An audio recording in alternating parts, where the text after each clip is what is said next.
31 मार्च के लिए उल्टी गिनती शुरू हो चुकी है। ऐसे में अगर आपने अभी तक टैक्स बचत के लिए कहीं निवेश नहीं किया है तो आज योर मनी की इस खास पेशकश में हम आखिरी मौके पर आपकी टैक्स प्लानिंग में करेंगे मदद। नमस्कार, मैं हूं कविता थपलियाल और आज मेरे साथ है वाइस इन्वेस्ट एडवाइजर्स के CEO हेमंत उस्तिकी। आपका स्वागत है हेमंत।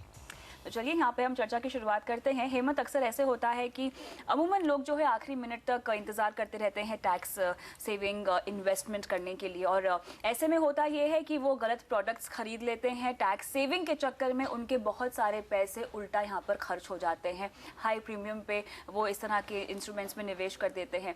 तो ऐसे में सही रणनीति क्या अपनाई जाए? चूँकि हम जानते हैं एक ही हफ्ता रह गया है, तो जल्दबाजी ना हो और साथ ही आप सही टैक्स सेविंग इंस्ट्रूमेंट का भी सिलेक्शन करें, इसके लिए रणनीति क्या होनी चाहिए? देखिए, सबसे पहले तो मैं कहूँगा कविता, आपने बिल्कुल ठीक कहा कि मेरे हिसाब से जिनको भी टैक्स पे करने के लिए इन्वेस्टमेंट, टैक्स सेविंग के लिए जो इन्वेस्टमेंट करना था अभी तक हो जाना चाहिए था। हम साल के आखिरी हफ्ते में हैं, तो डेफिनेटली एक सिचुएशन थोड़ी बहुत अच्छी नहीं है, लेकिन मुझे लगता है फिर भी पैनिक ना करें। सबसे इम्पोर्टेंट ये हर टैक्स पेयर के लिए इस स्टेज पे पैनिक ना करें, क्योंकि होता क्या है कि अगर आपने देखा कि कुछ ही दिन बचे हैं तो जो भी इन्वेस्टमेंट ऑप्शन आपको सामने आता है, और यही एक समय है जैसे हम देखते हैं कि यहाँ पे मिस सेलिंग भी होती है। बिल्कुल, क्योंकि हमने बहुत सारे लोगों के पोर्टफोलियो में देखा है कि 20, 25 या 30 तक या उससे ज़्यादा इंश्योरेंस पॉलिसीज़ होती हैं। उसका एक कारण यही है कि जो आखिर मोमेंट पे जब आप इन्वेस्टमेंट करते हो तो पिछली पॉलिसीज़ को भूल जाते हो या फिर हर साल एक नई पॉलिसी लेते जाते हो। तो आई थिंक वो एक सिचुएशन है कि पैनिक नहीं होना है। डेफिनेटली एक कमिटमेंट करनी चाहिए अपने आप से कि अगले साल आप इस सिचुएशन में नहीं होंगे। इस साल के लिए 2-3 चीज़ों को मैं कहूँगा ध्यान रखना चाहिए किसी भी टैक्स पेयर को। पहला ये देख लें कि आपको एक्चुअली टैक्स कितना पे करना है। अगर आप खुद कर सकते हैं तो खुद कर लें, अगर नहीं कर सकते हैं तो किसी प्रोफेशनल CA की या किसी टैक्स कंसल्टेंट की या अपने इन्वेस्टमेंट एडवाइजर की मदद ले लें। पहले तो ये देख लें कि आपको टैक्स कितना पे करना है। वो इसलिए ज़रूरी है कहीं ऐसा ना हो कि आप जल्दबाजी में या तो कम इन्वेस्ट कर दें या ज़्यादा कर दें। दोनों सिचुएशन आपके लिए ठीक नहीं है। दूसरा, कुछ ऐसी मैंडेटरी इन्वेस्टमेंट्स या एक्सपेंसेस होते हैं जिसके लिए आपको ATC और ऐसे सेक्शन जो है उनमें आपको टैक्स रिबेट मिल जाती है। अगर आप सैलरीड एम्प्लॉय हैं तो आपका जो एम्प्लॉय प्रोविडेंट फंड में जो पैसा जाता है वो आपके लिए कंसिडर करना जरूरी है। अगर आप सेल्फ एम्प्लॉयड हैं या अगर आप सैलरीड क्लास पे भी हैं तो भी अगर आपने PPF में जो कंट्रीब्यूशन किया है, जैसे वो हर साल आप करते हैं। दूसरा, आपका जो टैक्स, जो आप लाइफ इंश्योरेंस का जो प्रीमियम देते हैं वो भी हर साल करते हैं। तीसरा, अगर आपने मान लीजिए कोई होम लोन लिया हुआ है तो उसके 2 हिस्से होते हैं, एक प्रिंसिपल की जो रीपे करते हैं और एक इंटरेस्ट का जो रीपे करते हैं। जो प्रिंसिपल का जब रीपे करते हैं वो ATC में आपको टैक्स बेनिफिट मिलता है। या बच्चों की आपने ट्यूशन फीस जो दी है ये तो आप खर्चे कर ही चुके हैं, या आपने अगर NSE में डाला है पहले तो जो इंटरेस्ट आपको वहाँ मिलता है, हालांकि वो आपकी इनकम में ऐड होगा लेकिन वो ATC के अंडर आपको उसमें एग्जम्पशन भी मिलती है। तो ये चीज़ों को देख लीजिए। जो आपने ऑलरेडी यहाँ पे इन्वेस्ट कर दिया है वो निकाल के फिर देखिए कि आपने कितना पैसा इन्वेस्ट करना है। तीसरी इंपॉर्टेंट चीज़ ये है कि अगर आप ऐसे टैक्स पेयर हैं जिनकी टैक्सेबल इनकम 5 लाख तक है तो इस पर्टिकुलर फाइनेंशियल ईयर में आपको एक टैक्स रिबेट मिल रहा है 2,000 रुपये का। यानी ऐसा नहीं है कि आपकी जो मिनिमम टैक्स लिमिट है जो वो 2 लाख से 2,20,000 हो गई है, ऐसा नहीं है। लेकिन आपको अगर मान लीजिए आपको 50,000 का टैक्स देना है तो 2,000 का आपको रिबेट मिल रहा है, तो आपको 48 ही देना है। चौथी इंपॉर्टेंट चीज़ ये है, जहाँ तक हो सके कोशिश कीजिए कि अपनी जो टैक्स इन्वेस्टमेंट है उसको अपनी ओवरऑल एसेट एलोकेशन का हिस्सा बनाइए, जैसा आपने सही कहा। लोग नहीं करते हैं यहाँ पर। चलिए, तो यहाँ पे सही निवेश के जरिए आप अपनी आमदनी पर टैक्स छूट का फायदा तो उठा सकते हैं, लेकिन उससे पहले जरूरी ये है जानना कि आपकी टैक्स छूट पाने की लिमिट कितनी बची है। जैसे बच्चे की ट्यूशन फीस हो या फिर एम्प्लॉय प्रोविडेंट फंड हो, इन सब के जरिए आप थोड़ा बहुत टैक्स तो ऐसे ही बचा लेते हैं, जैसे कि यहाँ हेमंत ने भी कहा। लेकिन इसके बाद भी अगर आपको टैक्स बचाने की जरूरत लग रही है तो क्या करें? राशि यहाँ हमें बता रही है कि सेक्शन 80C में टैक्स बचाने के सबसे अच्छे रास्ते क्या हैं। राशि, ओवर टू यू। टैक्स बचाने के लिए हमारी टॉप चॉइस यहाँ पर है पब्लिक प्रोविडेंट फंड यानी PPF, जिसे आप SBI और ICICI बैंक से ऑनलाइन भी खरीद सकते हैं। लेकिन यहाँ पर आपको डॉक्यूमेंट देने के लिए बैंक जरूर विजिट करना होगा। एक साल में यहाँ आप 500 से 1 लाख रुपए तक लगा सकते हैं। ये ज्यादा रिस्क नहीं उठाने वालों के लिए और खासकर सेल्फ एम्प्लॉयड प्रोफेशनल्स के लिए एक अच्छा विकल्प है। रिटर्न की यहाँ पर बात करें तो इस वक्त PPF पर 8.7% का यहाँ पर रिटर्न मिल रहा है और इसमें सबसे अच्छी बात यह है कि मैच्योरिटी पर भी यहाँ पर कोई टैक्स नहीं लगता। दूसरा बेस्ट ऑप्शन है ELSS यानी इक्विटी लिंक सेविंग स्कीम। अक्सर यंग टैक्स पेयर्स को इसमें इन्वेस्ट करने की राय दी जाती है। इक्विटी फंड होने के कारण यहाँ पर आप लंबी अवधि के लिए अच्छे रिटर्न की उम्मीद कर सकते हैं। ELSS में जो लॉक इन पीरियड होता है वो काफ़ी कम है, यानी कि सिर्फ यहाँ पर आप 3 साल का यहाँ पर लॉक इन पीरियड है। पिछले 5 सालों में अगर रिटर्न की बात करें तो ELSS ने 17.5% का औसतन रिटर्न दिया है। और अगर आपकी KYC हो चुकी है, अगर आप KYC कॉम्प्लिएंट है, तो यहाँ पर आप 1 घंटे के अंदर ELSS भी ऑनलाइन खरीद सकते हैं। तीसरा ऑप्शन है NSC यानी नेशनल सेविंग सर्टिफिकेट, जो पोस्ट ऑफिसेज में मिलते हैं। यहाँ कोई लिमिट नहीं है, आप जितना चाहे उतना पैसा यहाँ लगा सकते हैं, लेकिन इस पर मिलने वाला इंटरेस्ट जब रीइन्वेस्ट होता है यहाँ पर, तभी आपको टैक्स छूट का फायदा मिलता है, यानी मैच्योरिटी के वक्त पर आपको मोटा टैक्स यहाँ पर भरना पड़ सकता है। फोर्थ है सीनियर सिटीजन के लिए बेस्ट यहाँ पर टैक्स सेविंग ऑप्शन जो है वो है सीनियर सिटीजन सेविंग स्कीम। यहाँ पर 9.2% तक का शानदार रिटर्न मिलता है। इस स्कीम में 60 साल तक की उम्र से ज्यादा लोग या फिर वॉलंटरी रिटायरमेंट ले चुके 55 साल तक की उम्र के लोग भी यहाँ पर टैक्स सेविंग का फायदा उठा सकते हैं। हाँ, लेकिन यहाँ पर इन्वेस्टमेंट लिमिट 15 लाख रुपए है। अब टैक्स बचाने के लिए हमने देखा है कि ज्यादातर लोगों का जो फेवरेट इंस्ट्रूमेंट होता है वो होता है इंश्योरेंस। और योर मनी में हमारी सलाह है कि टैक्स बचाने के लिए इंश्योरेंस, स्पेशली ट्रेडिशनल पॉलिसी और यूलिप बिल्कुल नहीं ले। इसमें आपको 5 से 7% से ज्यादा का रिटर्न इससे ज्यादा नहीं मिलेगा, इसलिए सिर्फ रिस्क कवर करने के लिए इंश्योरेंस लें और टैक्स बचाने के लिए दूसरे बेहतर ऑप्शन को इस्तेमाल करें। ओवर टू यू कविता। शुक्रिया राशि इन तमाम डिटेल्स के लिए। तो हेमंत, यहाँ पे सबसे बेस्ट ऑप्शंस तो बता ही दिए राशि ने, लेकिन मेरे ख्याल से होम लोन का जिक्र करना चाहिए यहाँ पर, जहाँ पर EMI के प्रिंसिपल कंपोनेंट में भी आपको टैक्स छूट मिलती है। जी कविता, जैसे मैंने पहले कहा कि जो आप EMI पे करते हैं उसके 2 कंपोनेंट हैं। एक आप रीपे करते हैं प्रिंसिपल अमाउंट और दूसरा आप पे करते हैं इंटरेस्ट। तो जो आप प्रिंसिपल अमाउंट रीपे करते हैं वो आपको सेक्शन 80C में उसमें आपको छूट मिल जाती है, लेकिन जो इंटरेस्ट पोर्शन है वहाँ पे भी आपको काफ़ी छूट मिलती है। यानी 1.5 लाख रुपए का जो इंटरेस्ट पे करते हैं उतने अमाउंट तक आपको उसके ऊपर कोई टैक्स नहीं देना है। और अगर मान लीजिए कोई मैरिड कपल है और अगर एक लोन लिया गया जो जॉइंट नेम में लिया गया है, तो दोनों हस्बैंड एंड वाइफ दोनों 1.5 लाख रुपए की छूट यहाँ पे पा सकते हैं। यहाँ पे एक चीज़ और मैं मेंशन करना चाहूँगा, पिछले बजट में यानी for the current financial year housing को बढ़ावा देने के लिए फाइनेंस मिनिस्टर ने एक अनाउंसमेंट की थी कि अगर आप फर्स्ट टाइम होम बायर हैं और अगर आपने मान लीजिए 25 लाख का लोन लिया है और जो घर आपने लिया है उसकी कीमत जो है 40 लाख से ज़्यादा नहीं है, तो उसके लिए आपको एडिशनल 1 लाख रुपए की छूट दी गई है और ये 1.5 लाख के अलावा है। तो यानी अगर आप इसको इस साल में अगर आप कंज्यूम नहीं कर पाते हैं तो अगले साल में भी आप इस छूट का फ़ायदा उठा सकते हैं। तो जिन टैक्स पेयर ने इस साल में अगर ये घर खरीदा है तो ये इस चीज़ का डेफिनेटली ध्यान रखें और उसका फ़ायदा उठाएं। चलिए, तो ये तो बात हुई है 80C के अंदर जितने भी इन्वेस्टमेंट प्रोडक्ट्स आते हैं उनकी, लेकिन ब्रेक के बाद आपको बताएंगे 80C के अलावा और कौन कौन से टैक्स सेविंग ऑप्शंस हैं आपके पास। जानने के लिए बने रहिए हमारे साथ।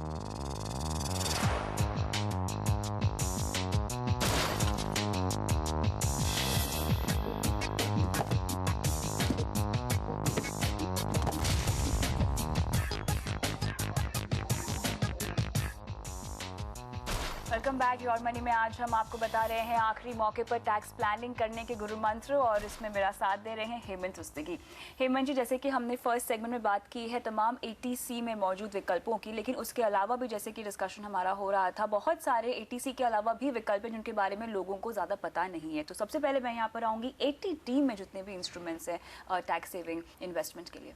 सी बेसिकली जो सेक्शन 80D है ये कवर करता है कि जो आप अपने अगर आपने जैसे कोई हेल्थ इंश्योरेंस अगर लिया हुआ है उसके जो प्रीमियम पे करते हैं उसके ऊपर आपको क्या छूट मिलेगी।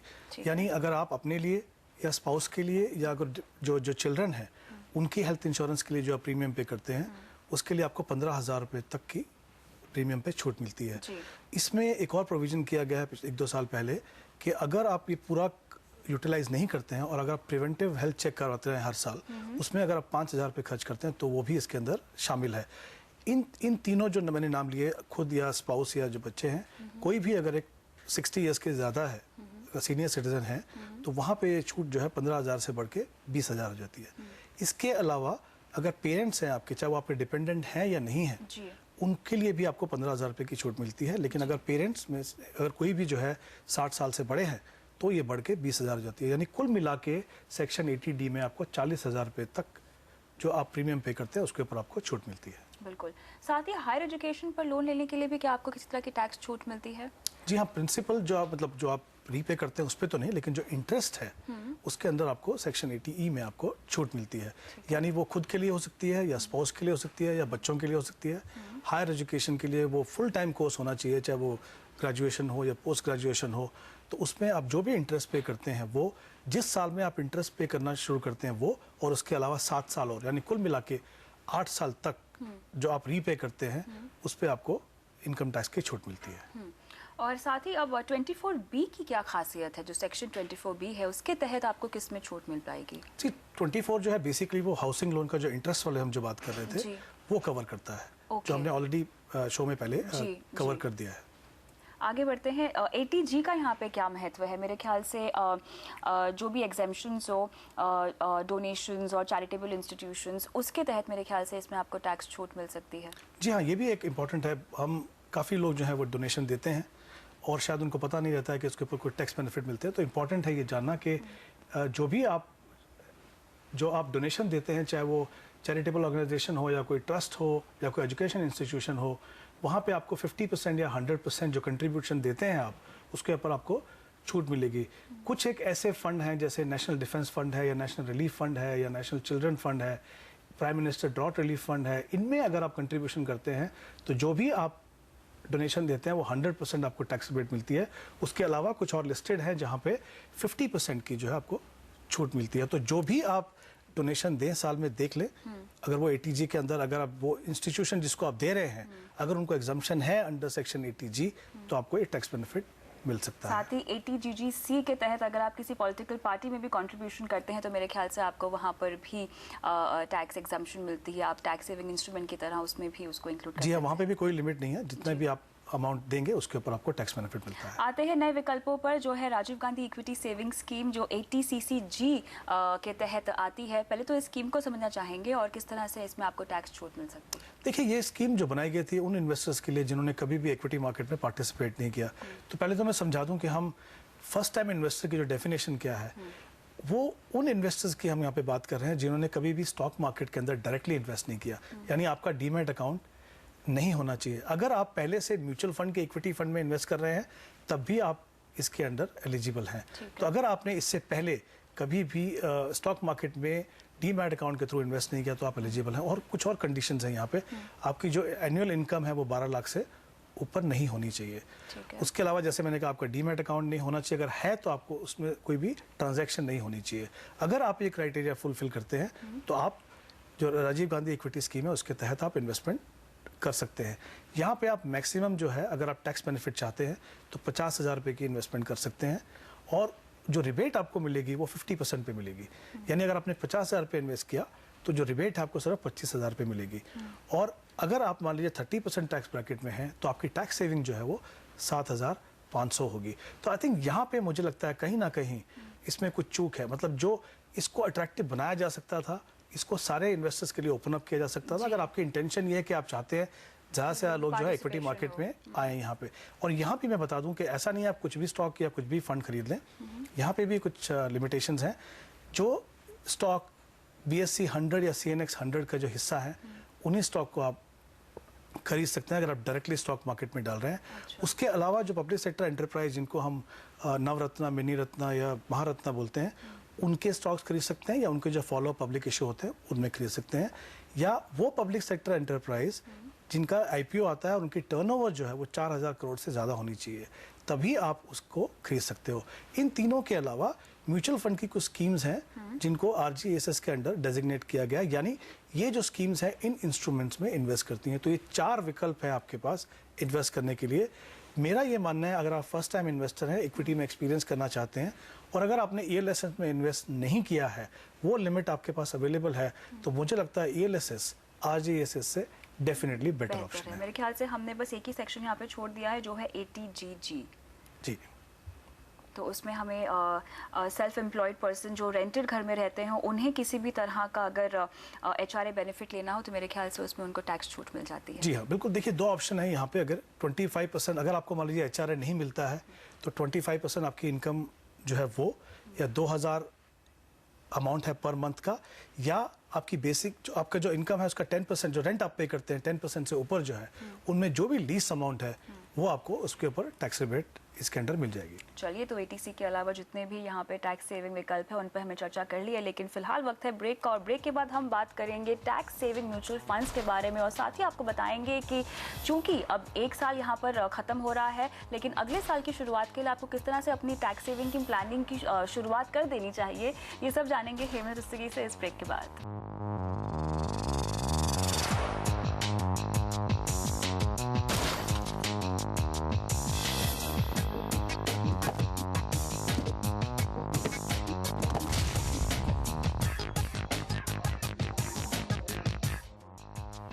योर मनी में आपका फिर से स्वागत है। ब्रेक पर जाने से पहले हमने तमाम टैक्स सेविंग इंस्ट्रूमेंट्स के बारे में यहाँ चर्चा की है, लेकिन अब हेमंत हम बात करते हैं पोस्ट टैक्स रिटर्न बढ़ाने के इंस्ट्रूमेंट्स के बारे में। तो यहाँ पे कौन कौन से विकल्प एक निवेशक के पास मौजूद है? देखिए, मैं कहूँगा बहुत अच्छा सवाल है ये, क्योंकि अभी तक हमने जो बात किया, ज़्यादातर जो फोकस है टैक्स पेयर्स का, इन्वेस्टर्स का, वो रहता है कि हम किन इन्वेस्टमेंट को देखें जहाँ पे हम टैक्स बचा सकें। जो रिटर्न हमको मिलते हैं उसकी टैक्स एफिशिएंसी कैसे बढ़ाएं, उसके ऊपर ध्यान बहुत कम जाता है। तो सबसे पहले तो आपको सही इंस्ट्रूमेंट चुनना है। अगर हम ट्रेडिशनल इंस्ट्रूमेंट्स की बात करें, जैसे फिक्स डिपॉजिट्स है, बॉन्ड्स हैं, वहाँ पे जो भी आपको इंटरेस्ट मिलता है वहाँ पे आपको टैक्स देना पड़ता है, पहली बात। इसके सामने अगर आप म्यूचुअल फंड्स को देखें, क्योंकि वो मार्केट लिंक प्रोडक्ट्स हैं और उनको एक स्पेशल टैक्स बेनिफिट दिए गए हैं, तो आपकी जो पोस्ट टैक्स रिटर्न है इन एनी केस वहाँ पे कंपैरेटिवली बेटर रहती है। इसके अलावा क्योंकि हम साल के आखिर में हैं, ये बहुत अच्छा समय है अपनी पोस्ट टैक्स रिटर्न को सुधारने का। देखिए, अभी एक हफ्ता बचा है, ऐसी एफएमपीज आपको मिल रहे हैं, फिक्स मैच्योरिटी प्लान्स, जो 372, 377, 378 डेज की हैं, यानी वो 2 फाइनेंशियल ईयर कवर करती हैं। एक तो ये 31 मार्च 2014 का और एक 2015 का। अगर आप ऐसी एफएमपी में इन्वेस्ट करते हो तो आपको इंडेक्सेशन बेनिफिट जो है वो 2 साल का मिलता है, यानी इसको बोलते हैं डबल इंडेक्सेशन। अगर आप 3 साल की एफएमपी में इन्वेस्ट करते हैं आपको 4 साल का मिलेगा। तो बहुत इंपॉर्टेंट है कि ऐसी एफएमपीज में अगर आप पैसा लॉक कर सकते हैं तो इस समय पे करना चाहिए। एक तो यील्ड्स थोड़े अच्छे हैं, आपको रिटर्न अच्छा मिल सकता है। दूसरा, आपको जो टैक्स बेनिफिट मिलेगा, यानी एक्चुअली में क्या होगा, आपको एक कैपिटल लॉस मिलेगा टैक्सेशन पॉइंट ऑफ व्यू से, जो आप अगले 8 साल में कैरी फॉरवर्ड करके कैपिटल गेन के अगेंस्ट सेट ऑफ कर सकते हैं। एक एग्जांपल आपको बताता हूँ कि कॉस्ट इन्फ्लेशन इंडेक्स रहता है, यानी जो भी आप इन्वेस्टमेंट करते हैं वो आरबीआई अनाउंस करता है कि अगले साल उसकी कीमत क्या होनी चाहिए। अगर हम पिछले 2 साल की बात करें, ये करंट फाइनेंशियल ईयर और उससे पहले की अगर बात करें, तो 852 था 2012-13 का, ठीक है, और अब ये 939 2013 और 14 का। यानी अगर आपने 1 लाख रुपए पिछले साल इन्वेस्ट किए थे 1 साल के लिए, तो उसकी जो वैल्यू है इसके हिसाब से 1,10,200 होनी चाहिए थी। अगर आपने किसी एफएमपी में इन्वेस्ट किया और आपको 9% रिटर्न मिला, तो आपको मिला 1,09,000, यानी जो आपकी वैल्यू होनी चाहिए उससे कम है, तो एक्चुअली आपको कैपिटल लॉस हुआ। इसका मतलब जो भी रिटर्न आपको मिला 9% वो पूरा टैक्स फ्री हो गया। तो डबल इंडेक्सेशन का फायदा उठाना चाहिए। और ये भी बता दूं कि ये सिर्फ एफएमपी में ही अवेलेबल नहीं है, किसी भी आप डेट फंड में, मान लीजिए अभी शॉर्ट टर्म में या किसी एक्रूअल फंड में अगर आप पैसा डालते हैं आज और वो 1 अप्रैल 2015 के बाद निकालते हैं, वहाँ भी आपको डबल इंडेक्सेशन का फायदा मिलेगा। तो मुझे लगता है ये बहुत ही इंपॉर्टेंट एस्पेक्ट है, हर निवेशक, हर टैक्स पेयर को इसके ऊपर ध्यान देना चाहिए। बिल्कुल, बेहतर रिटर्न तो हर किसी को यहाँ पर चाहिए होता है, लेकिन इसी के साथ अब सवाल ये उठता है कि अपनी नेक्स्ट फाइनेंशियल ईयर की टैक्स सेविंग की प्लानिंग आपको कैसे शुरू करनी चाहिए, और जितना जल्दी हो सके उतनी जल्दी शुरू कर देनी चाहिए। वैसे देखिए, मैंने शुरुआत में कहा था कि पहले तो हर टैक्स पेयर अपने आप को प्रॉमिस करे कि अगले साल हमारी ये हालत नहीं होगी, क्योंकि नया साल शुरू हो रहा है। आई थिंक बिल्कुल सही समय है। हमें ज़्यादातर मालूम रहता है कि हमारी इनकम कितनी रहने वाली है। शायद अगर आप सेल्फ एम्प्लॉयड हैं, बिजनेसमैन हैं, तो थोड़ा मुश्किल, लेकिन आपको कहीं ना कहीं ट्रेंड से पता चलता है कि इतना पैसा मुझे टैक्स पे करना ही है। तो क्यों ना हम शुरुआत से प्लान करें। हमने बहुत सारे ऑप्शंस की बात करी। इक्विटी लिंक सेविंग स्कीम है, जैसे वो इक्विटी बेस्ड स्कीम है, वहाँ पे हम क्यों ना एसआईपी के द्वारा इन्वेस्ट करें, क्यों हम पीपीएफ के अंदर वहाँ हर महीने ही इन्वेस्ट करते रहे। तो आई थिंक अगर आप साल के शुरुआत में ये देख ले कि कितना पैसा मुझे इन्वेस्ट करना, और आपके पास पूरा स्कोप रहता है। अगर आपको ज़्यादा इन्वेस्ट करना है तो आप आखिर में भी कर सकते हो, लेकिन एटलीस्ट जो प्रोसेस है अगर वो शुरुआत से करेंगे तो जो लास्ट मिनट जो इन्वेस्टमेंट करते हैं, जो पैनिक रहता है, जो गलतियाँ हम करते हैं, वो वहाँ पे नहीं होंगी। तो अगर हम थोड़ा ये आइडिया ले लें पिछले 3-4 साल में हमने किस तरह का टैक्स भरा है, कितनी हमारी इनकम बढ़ती है, वो आपको आइडिया देगा कितना पैसा आपको इन्वेस्ट करना है। वहाँ से शुरुआत कीजिए। बहुत सारे ऑप्शंस हैं जहाँ पे रेगुलर इन्वेस्टमेंट करने से आपको फायदा भी होगा। और जैसे अगर मान लीजिए ELSS की बात करें, हर जो इन्वेस्टमेंट आप करेंगे वो 3 साल का लॉग इन वहाँ से शुरू होगा, बजाय इसके कि आप साल के आखिर तक इंतजार करें। तो अगर आप 1 अप्रैल 1 मई को जो देंगे, आपका लॉक इन पीरियड भी जल्दी खत्म होगा। जैसे कि आपने पहले भी कहा कि अपने एसेट एलोकेशन में आपको टैक्स सेविंग डालना पड़ेगा, उसको एज एन एसेट एलोकेशन ही आपको ट्रीट करना चाहिए। देखिए, तभी आपको सही मायने में फायदा होगा। देखिए, आप कोई भी इंस्ट्रूमेंट लेंगे, चाहे वो ATC हो या ATC हो, कोई भी इंस्ट्रूमेंट हो, टैक्स तो आपका बचेगा ही। लेकिन टैक्स बचने के साथ साथ अगर आप इसको अपने एसेट एलोकेशन का हिस्सा बनाएंगे, तो वो सही मायने में आपके पोर्टफोलियो ग्रोथ में कंट्रीब्यूट कर पाएगा। चलिए, तो यहाँ पे हमने आपको तमाम गुरु मंत्र बता दिए हैं अपनी टैक्स सेविंग प्लानिंग के लिए, जितना जल्दी हो सके बिना समय बर्बाद किए। चूंकि अब बस एक ही हफ्ता रह गया है, तो अपनी टैक्स सेविंग प्लानिंग की शुरुआत कीजिए और अगले साल के लिए भी इनफैक्ट अपने आप को तैयार कर लीजिए। बहुत बहुत शुक्रिया हेमंत आज शो पर आने के लिए। और योर मनी में आज के लिए इतना ही, लेकिन आप बनी रहिए CNBC आवाज़ के साथ। नमस्कार।